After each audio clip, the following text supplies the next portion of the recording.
Assalamualaikum Ustaz. Assalamualaikum warahmatullahi wabarakatuh. Ya, Ustaid. oke. Sudah bisa dimulai belum? Naam, kholas Ustaz. Alas. Hmm.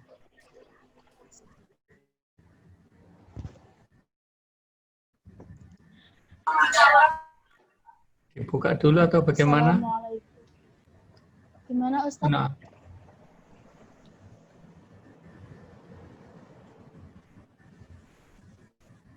ya silakan mau dimulai.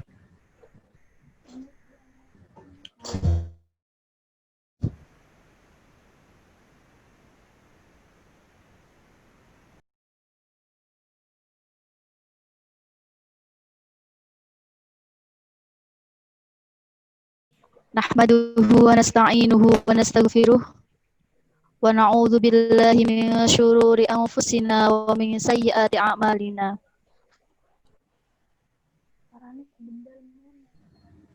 May yahdihillahu fala mudhillalah wa may yudlil fala hadiyalah, amma ba'd. Yang saya hormati Ustadz Zulham Qudsi Farizal Alam, Magister Agama selaku dosen pembimbing lapangan KKN IKDR Posko 36. Yang saya hormati pula Dr. Mirwan Ahmad Taufik, Magister Agama selaku narasumber seminar online yang kedua pada siang hari ini di KKN IKDR Posko 36. Dan tak lupa kepada teman-teman para audien yang saya hormati pula.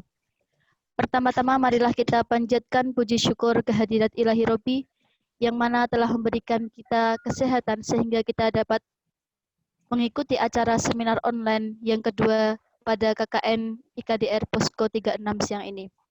Kedua kalinya, sholawat ma'asalam marilah kita hadiahkan kepada junjungan kita Nabi Agung Nabi Muhammad Sallallahu Alaihi Wasallam. Semoga kita semua kelak diakui sebagai umatnya besok di yaumil kiamah. Amin amin ya rabbal alamin. Amin, amin, amin. Langsung saja saya sebagai moderator akan sebelum acara kita mulai saya akan menyampaikan kurikulum vitae dari narasumber kita yakni Dr. Mirwan Ahmad Taufik. Nama Mirwan Ahmad Taufik, negara asal Indonesia, tempat tanggal lahir Mojokerto 14 Maret 1985, jenis kelamin pria.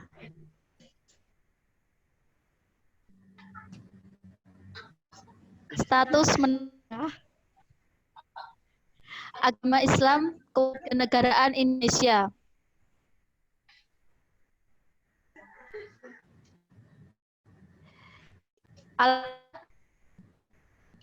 Baik, oke.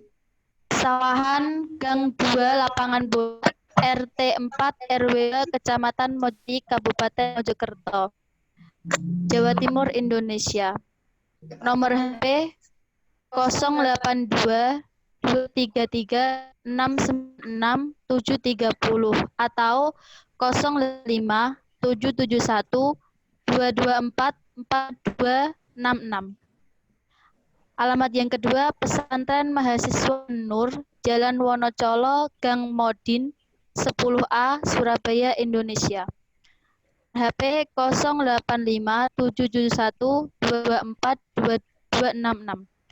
Pendidikan formal beliau strata 3 atau S3 pada Fakultas Pasca Sarjana di University of the Holy Quran and Islamic Science, Khartoum, Sudan.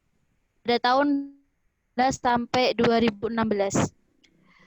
Pendidikan formal yang kedua, S2 atau S2 pada Fakultas Pasca Sarjana di University of the Holy Quran and Islamic Science, Khartoum, Sudan pada tahun 2010 sampai 2013.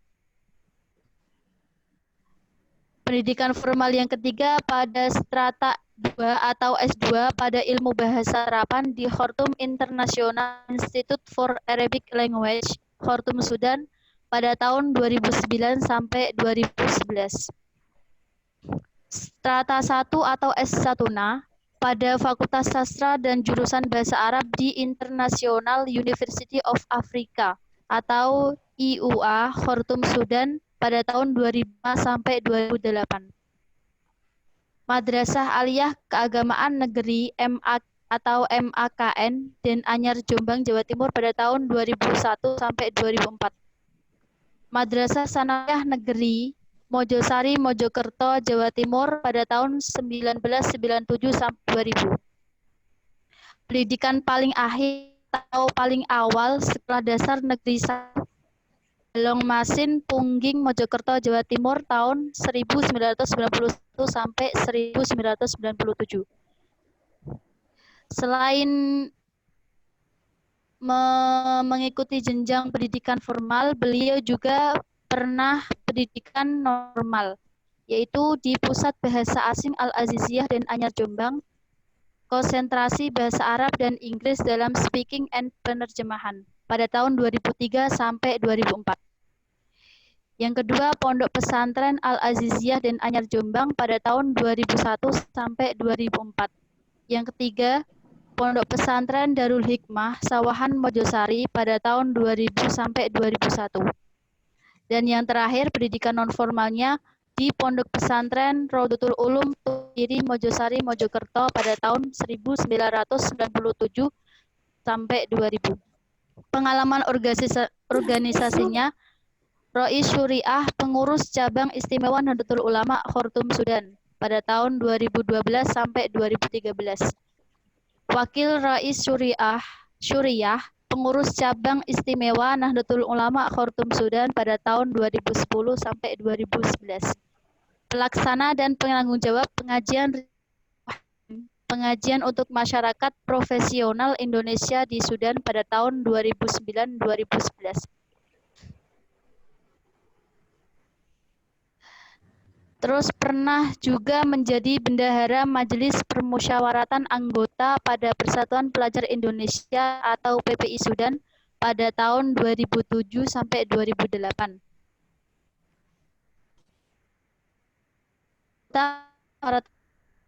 Pada Persatuan Pelajar Indonesia, Wakil Ketua Asosiasi Mahasiswa Indonesia di International University of Africa atau IUA Sudan pada tahun 2006 sampai 2007.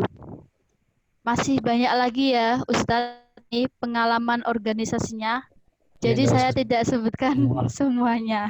Tidak usah semuanya ya, panjang ya, nanti. Kholas. Terus kemudian pengalaman kerjanya Mirwan. Beliau menjadi dosen tetap pada Fakultas Adab dan Humaniora Surabaya pada tahun 2015 sampai sekarang. Kemudian menjadi dosen luar biasa atau DLB pada Fakultas Pendidikan dan Keguruan UIN Sunan Ampel Surabaya tahun 2014 sampai 2015. Kemudian menjadi pengajar kajian kitab Turoth dan bahasa pada Yayasan Pesantren Mahasiswa An-Nur Wonocolo Surabaya pada tahun 2004. Kemudian Mu'dalah di Madrasah Bertaraf Internasional MBI Amanatul Ummah Pacet Mojokerto pada tahun 2014 sampai 2015. Menjadi tim penyambutan jamaah haji pada Panitia Penyelenggara Ibadah Haji atau PPIH di Jeddah, Saudi Arabia.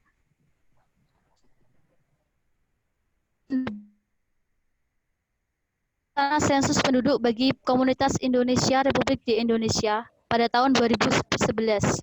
Kemudian menjadi tim penyelenggara informasi pada Panitia Penyelenggara Ibadah Haji di Jeddah, Saudi Arabia pada tahun 2009. Guru Bahasa Arab dan Inggris bagi putra-putri diplomat Indonesia diselenggarakan oleh Kedutaan Besar Republik Indonesia untuk Sudan. Kemudian menjadi guru bahasa Arab bagi pekerja profesional Indonesia di Sudan pada tahun 2009 sampai 2010. Dan yang terakhir menjadi staf keuangan Sahara Travel Komunitas Haji Indonesia di Sudan pada tahun 2006 sampai 2008. Dan masih banyak lagi Jauh, saya itu. pengalaman kerja yang dimiliki beliau. Jadi saya tidak sebutkan semuanya karena subhanallah banget.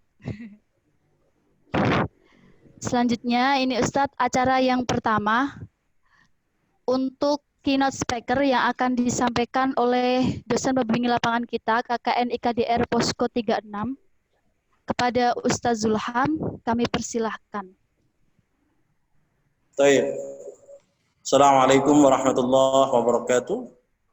Waalaikumsalam warahmatullahi Waalaikumsalam wabarakatuh. warahmatullahi wabarakatuh. Bismillahirrahmanirrahim. Wassalatu wassalamu ala khairil mursalin sayyidina Maulana Muhammadin wa ala alihi wa sahbihi ajma'in.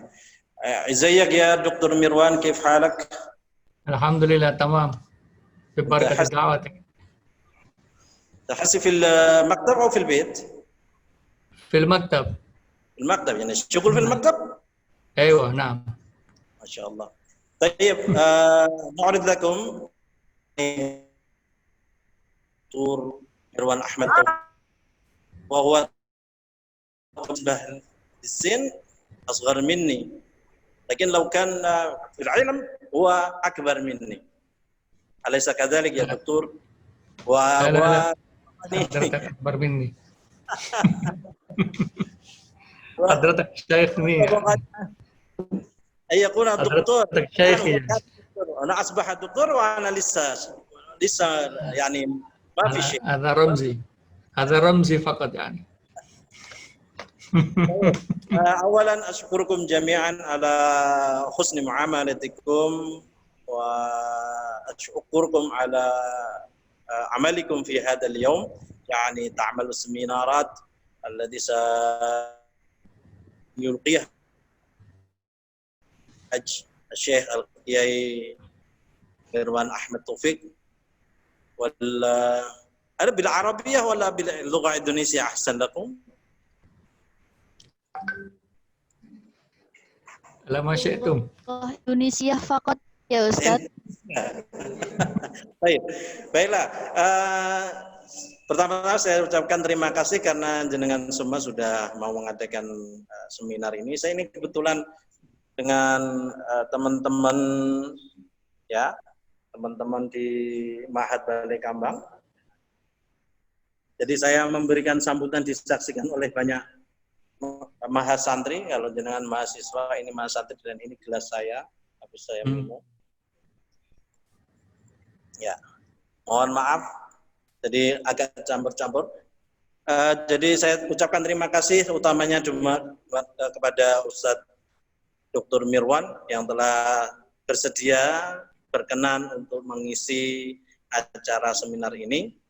Kami dari mewakili IAIN, kemudian dari teman-teman DPL KKN 036 mengucapkan banyak terima kasih kepada Dr. Mirwan dan mohon maaf kalau sekiranya acara ini menyita waktu Dr. Mirwan dan mengganggu mungkin Dr. Mirwan punya acara harus dikalahkan gara-gara ini. Mohon maaf juga karena mungkin tidak bisa ngaturi nopo-nopo, hanya sekedar bisa mengatakan terima kasih kepada Dr. Mirwan dan juga terima kasih kepada teman-teman yang lain yang sudah mau menghubungi Dr. Mirwan dan sudah mau melaksanakan atau mengadakan acara ini. Semoga nanti acaranya bermanfaat. Saya akan tetap mengikuti sambil saya juga ajar teman-teman di Mahat Balai Kambang Jeporo. Dan semoga acara nanti berjalan dengan lancar dan mendapatkan ilmu yang manfaat. Harus banyak digali dari Dr. Mirwan karena beliau memang expert di dalam bidang kebahasaan, ataupun bisa tanya juga tafsir kepada Dr. Mirwan juga beliau insya Allah mumpuni kalau ditanya tentang tafsir.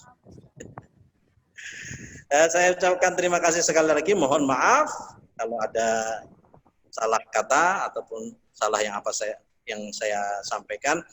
Sekali lagi semoga lancar dan saya akan tetap mengikuti sambil saya juga mengajar. Itu saja yang bisa saya sampaikan. Nanti jangan lupa di record, direkam apa yang disampaikan oleh Dr. Mirwan. Jadi dari poin-poinnya nanti bisa disediakan sebuah laporan bagi teman-teman. Itu saja yang bisa saya sampaikan. Allahul muwaffiq ila aqwamit thoriq. Assalamualaikum warahmatullahi wabarakatuh. Waalaikumsalam Waalaikumsalam warahmatullahi warahmatullahi wabarakatuh. wabarakatuh. Kepada Ustadz Zulham, saya ucapkan banyak terima kasih.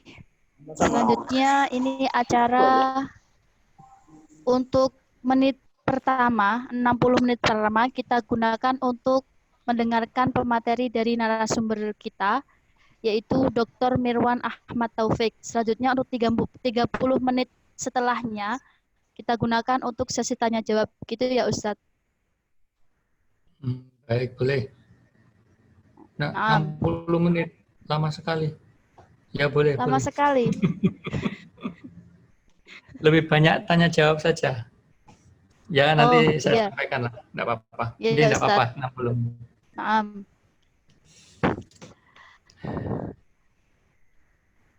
yang Sudah. akan mengambil tema tentang urgensi pengembangan skill pendidikan bahasa Arab untuk milenial di masa pandemi COVID-19. Ya. Kepadanya kami persilahkan. Assalamualaikum warahmatullahi wabarakatuh. Bismillahirrahmanirrahim. Alhamdulillahirabbil alamin wa afdhalus salati wa tammu taslim ala habibina al-mustafa Muhammadin Rasulillah sallallahu alaihi wasallam. Allahumma la ilma lana illa ma 'allamtana innaka antal alimul hakim. Rabbi shrah li sadri wa yassir li amri wahlul 'uqdatam min lisani yafqahu qawli. Amma ba'du, hadratal muhtaram, fadilatul ustaz,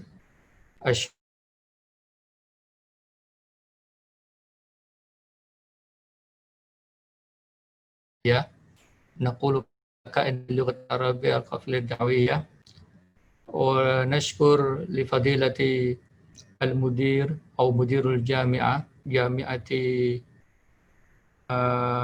Qudus al-Islamiyah wa kadzalika nashkur bil ikhwa wal akhwat al-mawjudin wal mawjudat fi hadhihi al-majmu'ah.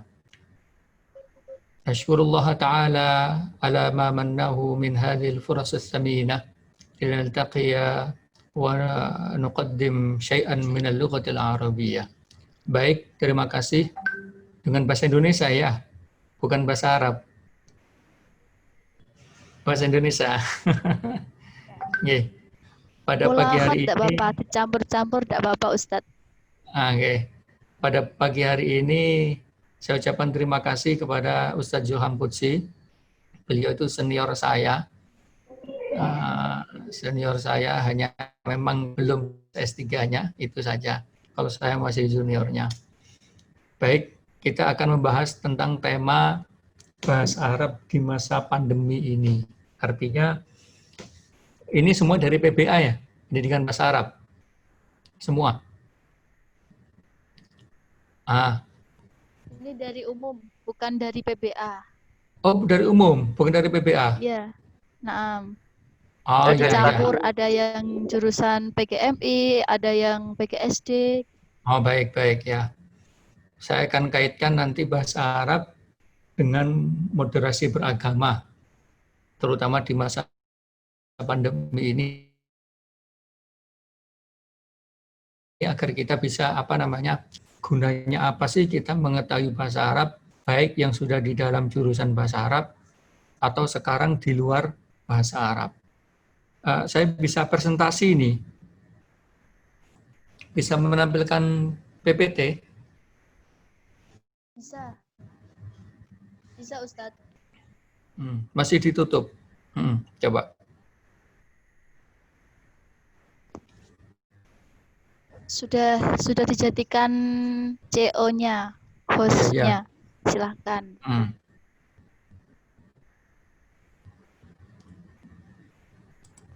Baik.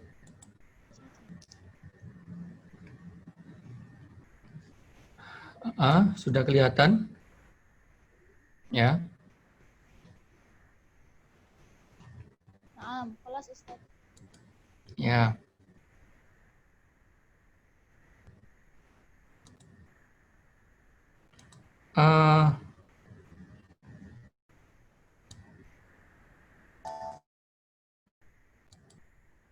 Baik. Lalu qatul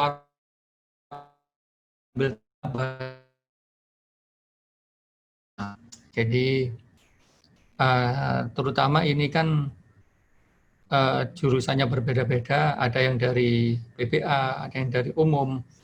Maka bahasa Arab secara keseluruhan akan kita pahami bersama-sama pada pagi hari ini. Apa sih itu bahasa? Di mana sih posisinya bahasa Arab dan juga bagaimana nanti kita mudah mempelajari bahasa Arab itu. Atau pengaturan.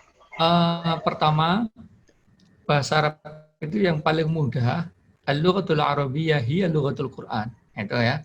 Semuanya sepakat. Bahasa Arab itu pasti bahasa Quran. Bahasa Quran juga bahasa Arab. Artinya adalah bahasa yang tetap dari zaman Quraisy sampai sekarang itu ya bahasa Arab, terutama bahasa Arab yang ada di dalam Al-Qur'an. Itu masih tetap sampai sekarang.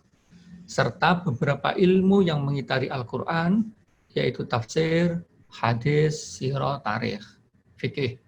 Itu masih tetap. Jadi kalau ditanya bahasa Arab itu apa sih? Jawaban paling mudah ya lughatul Quran. Itu aja, lughatul Quran. Andaikan tidak ada Quran, bahasa Arab ini akan mengalami perubahan-perubahan yang sangat jauh, seperti halnya di bahasa-bahasa yang lain. Ini definisi secara teologinya. Definisi sejarahnya adalah bahasa Arab ya ihdal lughat as-samiyah al-ma'rufah mundzul qidam. Salah satu dari bahasa Semit. Kalau yang mengetahui bahasa Samiyah itu bahasa kitanya dinamakan bahasa Semit. Ada Arabia, ada Iberia, ada Aromia, ada Ibronia, macam-macam ya. Yang ketiga adalah lughatun yatahaddatsu biha qaum 'ad wa Samud wa Jurhum wa ghairuha min al-qaba'il al-arabiyyah al-qadimah. Bahasa yang digunakan oleh kaum 'Ad, kaum Samud, kaum Jurhum dan kabilah-kabilah Arab yang terdahulu. Nah, tetapi poin kedua, ketiga ini bisa jadi sudah bergeser karena sangat sulit untuk difahami. Yang sekarang adalah lughatul Quran. Akan tetap sampai kapanpun. Bahkan sekarang Anda kalau mau ke Eropa, itu dengan menggunakan bahasa Arab itu di beberapa kampus sudah sangat dilayani dengan baik. Karena banyak mereka yang sudah mahir berbahasa Arab. Bahkan beberapa perpustakaan itu menggunakan katalog, menuliskan katalog buku-bukunya dengan bahasa Arab. Kenapa? Karena mereka yakin bahwasannya 1400 tahun ke depan bahasa Arab ini tidak akan berubah. Karena sudah pengalaman 1400 tahun ke belakang itu tidak berubah. Jadi katalog-katalog, tahu katalog perpustakaan kan ya? Judul ini, pengarangnya ini, kemudian cetakan ini. Nah, itu mulai ditulis dengan bahasa Arab. Itu. Yang keempat, lughatun rasmiyah fi kulli duwalil alamil arabi. Bahasa resmi di setiap negara-negara Arab. Ya, negara Arab itu ada Yaman, ada Saudi, ada Irak, ada Jordan, ada Lebanon, Libanon. Nah, itu negara-negara Arab. Atau yang di benua Afrika, Mesir, Libya, Tunis, Maroko, Aljazair, Mauritania. Nah, itu negara-negara Arab. Bilidofati ila dual Senegal wa Mali wa Chad wa Eritrea. Dan juga ada negara-negara bukan negara Arab tapi berbicara bahasa Arab, yaitu Senegal, Mali, Chad dan Eritrea. Ini menjadi bahasa komunikasi. Artinya, kalau pandangan kita bahasa Arab itu hanya bahasa kitab, bahasa Arab itu hanya bahasa Quran, bahasa Arab itu hanya bahasa pesantren, di negara-negara ini tidak. Bahasa Arab menjadi bahasa budaya, bahasa Arab menjadi bahasa komunikasi setiap hari. Jadi itu.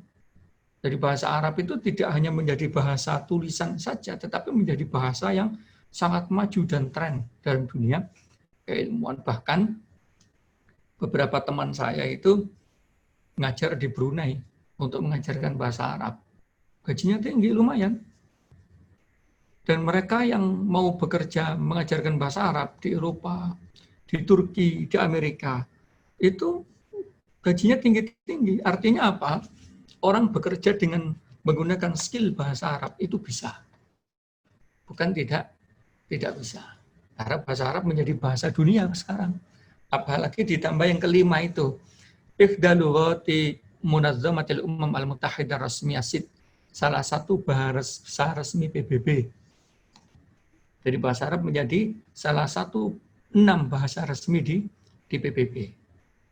Ini bahasa Arab. Jadi mindset kita dalam memahami bahasa Arab, maka satu, bahasa Arab itu memang bahasa Quran, yaitu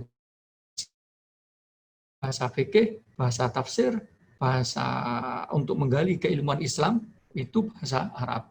Kedua, ketiga, bahasa Arab itu ada bahasa sejarah, yang keberadaannya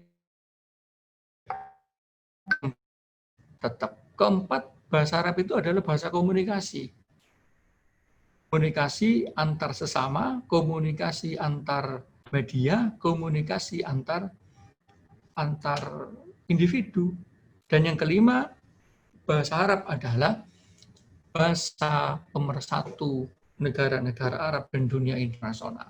Karena bahasa Arab diakui menjadi bahasa salah satu dari 6 bahasa yang ada di dalam bahasa PBB. Itu jadi mindset kita harus dirubah. Di Jerman itu, di Leipzig, itu pakar bahasa Arab banyak. Jadi saya pernah ke sana itu, ketika sampai di sana, mereka tidak menyambut dengan bahasa Inggris, malah menyambut dengan bahasa Arab. Assalamualaikum, marhaba, kaifal hal, alhamdulillah, tamam. Min aina anta? Min Indonesia. Malah saya tanya, kaifa tata'allamin bil Arabiyyah? La, ana ata'allam faqat fi hadhihi al-jami'ah, kata gitu. Saya belajar aja di sini. Hal dhahabti ila ad-dawal al-arabiyyah? La, ana lam adhhab. Ana lam adhhab. Saya bilang gitu. Wah, ternyata dia bisa bahasa Arab. Yang sangat bagus sekali bahasa Arabnya itu. Karena pas sekarang kalau kita mau video-video orang yang berbahasa Arab, kita bisa cari di internet. Baik, mindset kita rubah, kita buka luas bahwa bahasa Arab itu seperti bahasa Indonesia, seperti bahasa-bahasa yang lain, mengandung bahasa keilmuan juga bahasa komunikasi. Kita lihat bahasa Arab di dalam Quran ini sekarang, ya. Al-Lughatul Arabiyyah fil Quran. Jelas ya di situ tulisannya? Jelas. Okay. Surat Asy-Syu'ara. Amin. Al-Quran itu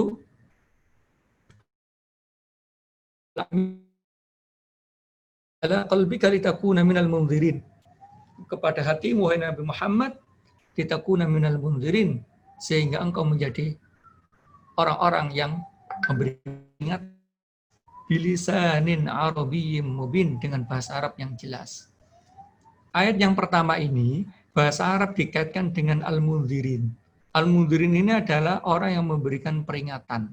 Orang memberikan peringatan artinya bahasa Arab ini dikaitkan dengan efektivitas akal, 1, 2 dengan efektivitas perbuatan.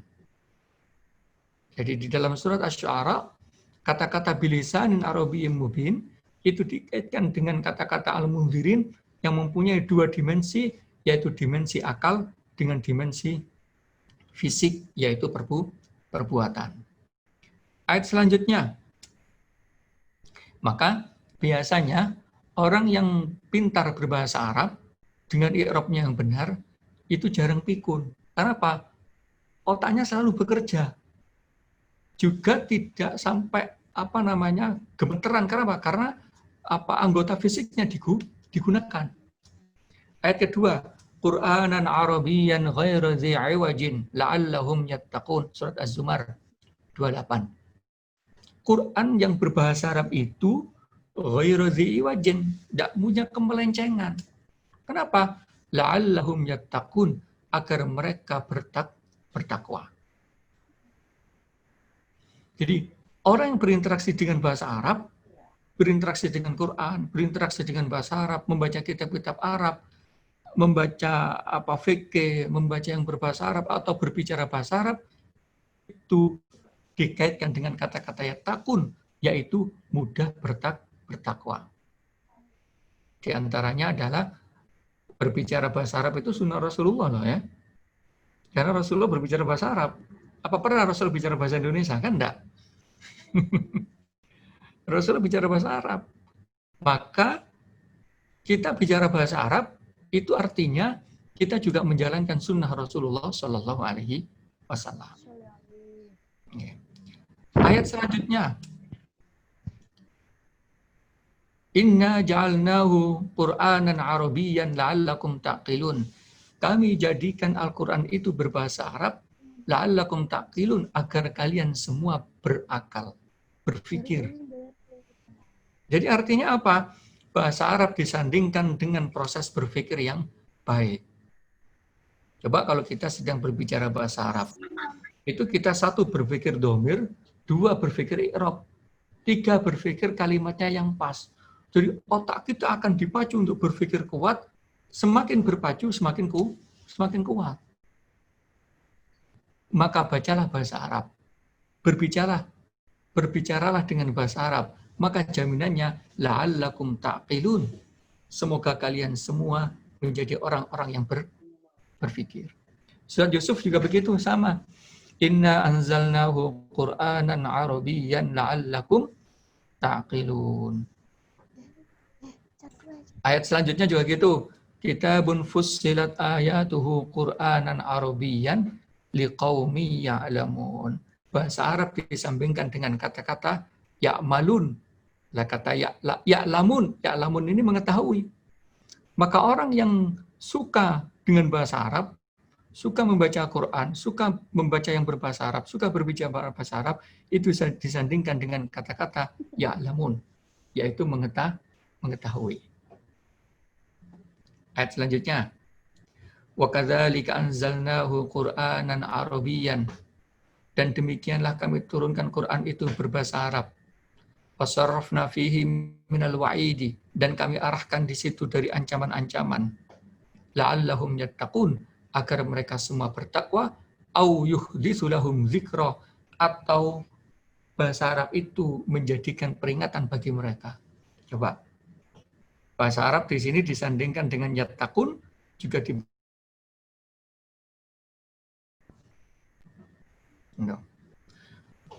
Ayat selanjutnya, walaqad na'lamu annahum yaquluna innama yu'allimuhu bashar.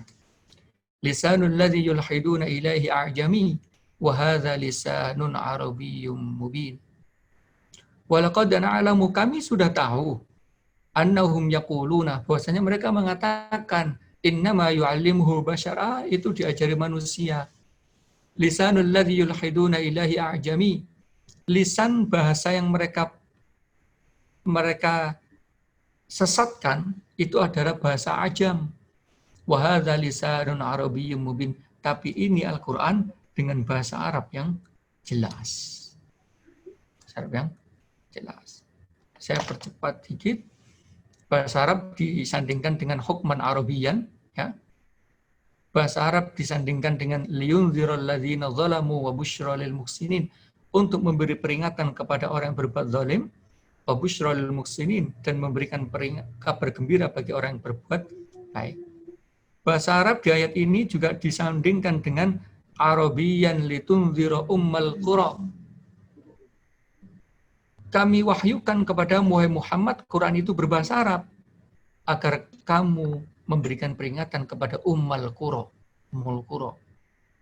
Ayat selanjutnya, bahasa Arab disandingkan dengan hudan, petunjuk, wasyifaun, dan syifa, obat. Ya. Jadi bahasa Arab itu disandingkan dengan hudan, wasyifa. Makanya di sana para ulama mengatakan isfa'u bisyifa'aini, mintalah obat dengan dua hal. Al-asal wal Qur'an. Minum madu, membaca Al-Qur'an. Coba sampai tanya, kiai-kiai yang sepuh-sepuh itu, yang baca Qur'annya terus, itu tidak pikun. Kenapa? Karena terus membaca Qur'an. Maka jika kita ingin sehat selalu baca Qur'an. Jika kita ingin awet muda, selalu baca Quran. Jika kita ingin tidak mudah terkena penyakit, selalu baca Quran. Karena Quran berbahasa Arab yang disandingkan dengan kata-kata huda wa syifa, hudan petunjuk, wa syifa dan obat. Itu ayat-ayat di dalam Al-Quran yang menyinggung tentang bahasa Arab. Maka beberapa kesimpulan dari ayat-ayat di atas adalah bahasa Arab selalu dikaitkan dengan efektivitas akal. Bahasa Arab dikaitkan dengan efektivitas fisik. Bahasa Arab juga dikaitkan dengan petunjuk, ketakwaan, dan kesembuhan. Maka jangan sungkan-sungkan untuk belajar bahasa Arab, jangan sungkan-sungkan untuk berbicara bahasa Arab. Berbanggalah yang sudah bisa bahasa Arab untuk berbicara bahasa Arab, yang belum bisa bahasa Arab mempelajari bahasa Arab. Baik, saya lanjutkan. Ini nanti bisa dicatat ya. Saya lanjutkan. Lughatul Arabiyyah fil hadits syarif. Bahasa Arab di hadis. Jadi di dalam Quran ya. Lam yarid haditsun sahihun an Rasulillah sallallahu alaihi wasallam anil lughatil arabiyyah. Tidak ada hadis sahih dari Rasulullah sallallahu alaihi wasallam tentang bahasa Arab. Apalagi kata lu. Maaf Ustadz, ini nanti sambil direkord jadinya agak lambat. Oh iya iya. Ini langsung pertanyaan kedua, apa masih menjelaskan mengenai pertanyaannya pertama tadi? Ya sudah, kedua aja. Yang pertama tadi sudah lah, cukup itu ya. Ya Ustadz. Untuk pertanyaan kedua dari Ahmad Syafi'i. Ya. Bagaimana caranya agar anak mudah menghafalkan hadis dalam bahasa Arab? Bagaimana caranya mudah menghafalkan hadis? Ya. Satu, paling mudah adalah memahami maknanya dulu. Baru dihafalkan. Itu paling mudah. Menghafalkan, baik itu menghafalkan hadis, menghafalkan Quran, itu memahami maknanya dulu baru dihafalkan. Jangan dihafalkan teksnya langsung tanpa memahami makna. Itu. Kedua, kalau sulit tetap ingin menghafalkan, dibaca berulang-ulang. Minimal 10-20 kali ya itu. Tetapi yang paling bagus adalah contoh ya. Contoh hadis berbunyi min husni islamil mar'i tarkuhu ma la ya'nihi. Ini dari satu-satu artinya. Min apa? Husni apa? Islami al-mar'i apa? Tarkuhu apa? Ma la ya'nihi. Itu apa? Maksudnya apa? Baru dihafalkan. Itu jauh lebih mudah daripada menghafalkan hadis tidak tahu artinya. Jadi ketahui artinya baru dihafalkan. Ya, itu monggo selanjutnya.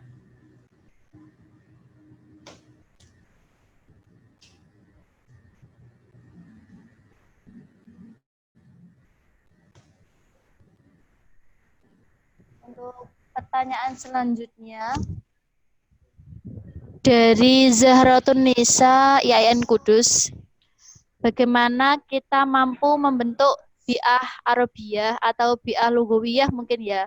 Sementara mahabbah terhadap bahasa Arab itu masih belum benar-benar tertanam kuat dalam hati kita. Itu bagaimana Ustadz? Ya, satu, kalau ingin kita ditanamkan cinta bahasa Arab, ya minta kepada Allah. Wong orang tidak bisa syukur, yang harusnya syukur tidak bisa syukur, itu disuruh minta. Rabbi auzi'ni an ashkura ni'mataka allati an'amta alayya wa ala walidayya wa a'mala salihan tardahu, sampai akhirnya. Orang yang harus syukur kepada Allah, kok tidak bisa syukur, itu harus minta. Rabbi auzi'ni an ashkura. Orang yang harusnya mengerti bahasa Arab, kalau tidak ada kecintaan terhadap bahasa Arab, ya minta kepada Allah agar diberikan kecintaan terhadap bahasa Arab. minta, berdoa.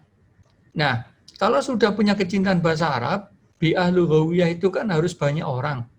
Kok teman-temannya nggak ada, sudah bicara aja sendiri. Dalam hatinya, dalam dirinya sendiri. Contoh begini. Bismillahirrahmanirrahim. Ana azhabu ilal jami'ah. Ana anwi li talabil ilmi. Wa ana al'an amshi amamal jami'ah. Hatta asila ila mabnal kulliyah. Fa idza wasaltu ilaiha uridu an aqra kitaban summa ughliquhu wa adkhulul fasla wa antaziru al-ikhwah wal akhwat wa antaziru al-ustad hatta taquma al-muhadaratu. Bicara aja dengan bahasanya sendiri, dengan dirinya sendiri. Itu akan jauh lebih mudah daripada kita menunggu orang lain berbicara. Kalaupun toh mau nulis, tulis aja sendiri. Tulis bahasa Arabnya itu. Itu akan mempermudah. Jadi tidak menunggu bi'ahnya ada baru kita bicara, enggak. Tetapi enggak ada bi'ah, yaitu kita bicara. Ada teman kita bicara, enggak ada teman kita bicara sendiri. Ya biarin dikatakan gila. Mau dikatakan aja kok, kan enggak gila beneran. Tetapi itu muncul bagaimana? Muncul minta doa kepada Allah Subhanahu wa taala. Ya Allah, ya DP begini, ya Allah, aku ini Engkau jadikan muslim, mukmin, yang itu tentu aku harus memahami Al-Quran yang menjadi wahyu yang Engkau turunkan kepada Rasulullah SAW. Jika Engkau telah takdirkan diriku menjadi mukmin dan muslim, ya Allah, kenapa Engkau tidak mentakdirkan diriku juga faham terhadap kitab Al-Quran itu sehingga aku faham nilai-nilainya. Hati ini merasa jauh, ya Allah, maka dekatkanlah terhadap Quran. Hati ini merasa belum cinta terhadap bahasa Arab, ya Allah, maka berikanlah rasa cinta kepada bahasa Arab, ya Allah. Tidak usah mencari cintanya pacar. Cintai saja Allah, nanti pacar akan datang sendiri. Ya. Itu. Cintailah yang menciptakan dia, jangan mencintai dia. Itu akan mendapatkan lebih baik daripada yang engkau inginkan. Ya. Cintailah yang menciptakan dia, tetapi jangan hanya mencintai dia. Itu. Sama ketika ingin mendapatkan bahasa Arab yang gitu. Yang menciptakan bahasa Arab siapa? Allah. Cintailah Allah. Mintalah kepada Allah. Kalau kita belum minta, problem kita ini sama, hampir semuanya. Kita ingin sesuatu tetapi kita tidak minta dulu kepada Allah. Nah, kita pengen bahasa Arab lancar. Kita pengen IPK-nya tinggi. Kita pengen ilmunya manfaat. Kita pengen, tetapi kita terkadang lupa tidak minta dulu kepada Allah. Tidak berdoa dulu kepada Allah. Nah, itu salah satu motivasi agar kita dipermudah dalam mempelajari bahasa Arab. Ya, itu. Monggo selanjutnya apa? Ya. Untuk pertanyaan selanjutnya dari Mbak Rukoyah, mahasiswa IAIN Prodi PBA. Bagaimana cara kita sebagai pelajar untuk menjaga eksistensi bahasa Arab dalam kancah ilmu pengetahuan modern? Karena memang saat ini semakin gencarnya internet dan teknologi di era milenial. Gitu, Ustadz. Jadi gini, bahasa Arab itu memang ada bahasa Arab klasik, ada bahasa Arab kontemporer. Bahasa Arab klasik diwakili kitab fikih, tafsir, hadis, itu semua. Rata-rata kita ini semua belajarnya bahasa Arab klasik, tetapi belum mempelajari bahasa Arab kontemporer. Bahasa Arab kontemporer itu apa? Bahasa Arab yang ada di majalah-majalah, ada yang ada di koran, ada yang ada di internet. Maka bagaimana kita bisa mengimbangi keilmuan itu? Kita harus juga membaca beritanya yang berbahasa Arab. Buka Al-Jazirah.net, buka Arabic News, buka Al-Arabiyah.net, semuanya berbahasa Arab. Apa ada perbedaan antara bahasa kontemporer dengan bahasa klasik? Tentu ada. Dari sisi kaidahnya tetap, tetapi dari sisi mufradatnya bertambah pesat. Contoh, saya contohkan bahasa Arab yang kontemporer. Kata-kata saudara yasduru itu keluar dalam bahasa Arab. Asdara yusdiru itu mengeluarkan. Tetapi dalam bahasa klasik, dalam bahasa kontemporer, asdara yusdiru artinya menerbitkan. Kalau saddara yusdiru artinya mengekspor. Ya. Sama dengan istahlaka yastahliku dalam bahasa Arab klasik artinya merusak. Istahlaka itu menggunakan untuk dirusak. Bahasa Arab klasiknya. Bahasa Arab kontemporer, istahlaka yastahliku artinya mengkonsumsi. Al-mustahlikun itu konsumen. Ya. Itu. Dalam kaidah juga ada perubahan beberapa, tapi tidak semua, tidak mendasar.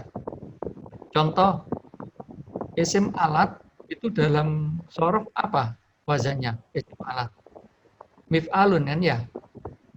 Maf'alun, mif'alun ya. Tetapi dalam Arab kontemporer, itu isim alat itu banyak menggunakan wazan fa'alah. Contohnya apa? Ghasalah, mesin cuci. Rafa'ah, alat untuk mendongkrak. Dafa'ah, alat untuk mendorong. Apalagi itu?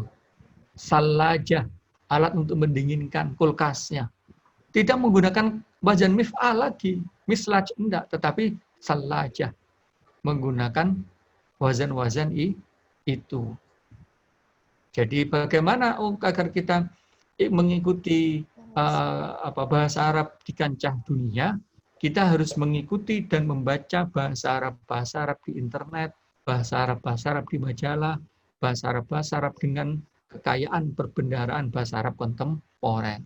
Tidak hanya bahasa Arab klasik yang ada di kitab fikih, hadis, tafsir, dan Quran, tetapi juga yang ada di dalam bahasa Arab terkini, yang itu semua sudah ada. Bahkan serapan-serapan itu kan ada itu. Elektronik, komputer, ya kan ya. Fawwala yufawwilu, artinya fullkan, isi dengan full. Fawwilil benzin, fullkan isi bensin ini, itu. Al-baqat internet, paket internet. Bahasa-bahasa gitu harus tahu agar bisa mengikuti kancah perkembangan bahasa Arab. Itulah yang dinamakan bahasa Arab kontemporer yang tidak ditemukan dalam bahasa Arab klasik. Jadi itu yang harus benar-benar diperkuat, tidak hanya yang klasik tetapi juga yang kontemporer. Ya, itu. Ini masih ada satu pertanyaan lagi, Ustadz. Ya. Dari saudari Hifzan Bukhari, Uin Wali Songo. Lebih afdol manakah antara menghafal bahasa Arab atau merangkai, menahukan bahasa Arab terlebih dahulu di era modernisasi ini? Ya. Ya, dua-duanya memang harus digunakan. Artinya dua-duanya harus dipelajari nahwunya dan uslubnya.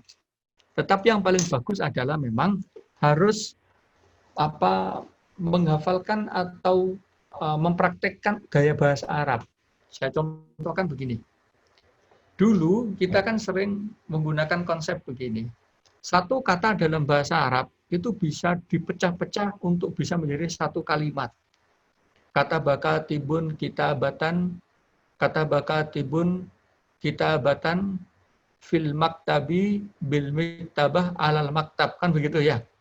Dari satu kata dipecah menjadi banyak. Kata bakatibun kitabatan bil miktabati alal maktabi fil maktab.